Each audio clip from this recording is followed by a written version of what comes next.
आणि यापुढची बातमी पंकजा मुंडे यांच्या संदर्भातली। वैद्यनाथ सहकारी साखर कारखान्याच्या लिलावाची नोटीस निघालेली आहे। 203 कोटींच्या कर्जवसुलीसाठी युनियन बँकेकडून प्रक्रिया सुरू करण्यात आली आहे। पंकजा मुंडे यांच्या वैद्यनाथ सहकारी साखर कारखान्याला ही नोटीस बजावली जाते। वैद्यनाथ सहकारी साखर कारखान्याच्या लिलावाची नोटीस आहे जी देण्यात आली आहे युनियन बँकेकडून।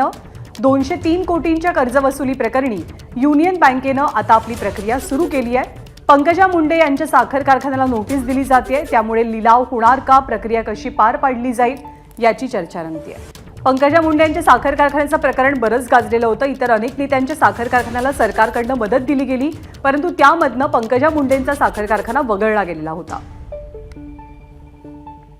हा पंकजा मुंडेंच्या ताब्यातील साखर कारखाना आहे, कारण मराठवाड्यातल्या बहुतेक सहकारी साखर कारखान्याची अवस्था जी झाली तीच वैद्यनाथ सहकारी साखर कारखान्यात झाली।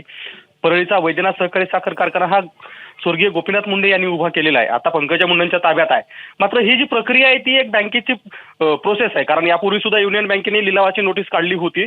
मुळात हा जो कारखाना उभा टाकलाय तो फार वर्षापूर्वी मराठवाड्यातील लोकांसाठी खरं तर चांगल्या कामासाठी उभा टाकला होता। मात्र त्यानंतर बँकेची कारवाई, अनेक बँकांचं कर्ज आहे, त्यापैकी एक युनियन बँकेचं कर्ज आहे, ज्या बँकेच्या लिलावाच्या प्रोसेसला सुरुवात झाली आहे त्यांनी त्या प्रकारची नोटीस दिली आहे, जाहिरात छापली आहे। यात अडचण म्हटलं तर हा कारखाना सहकारी साखर कारखाना आहे, त्यामुळं स्वाभाविक आहे की राजकीयदृष्ट्या साखर कारखान्यावर यापूर्वी सुद्धा अनेक संकट आलेत, त्यापैकी हे एक संकट आहे। कारण मागच्या काही वर्षामध्ये वैद्यनाथ सहकारी साखर कारखाना बंद आहे आणि या बंद असलेल्या सहकारी साखर कारखान्याचा लिलाव करण्यासंदर्भातली ही नोटीस आहे, त्यामुळं फार पंकजा मुंडे यांची अडचण होईल असं म्हणता येणार नाही।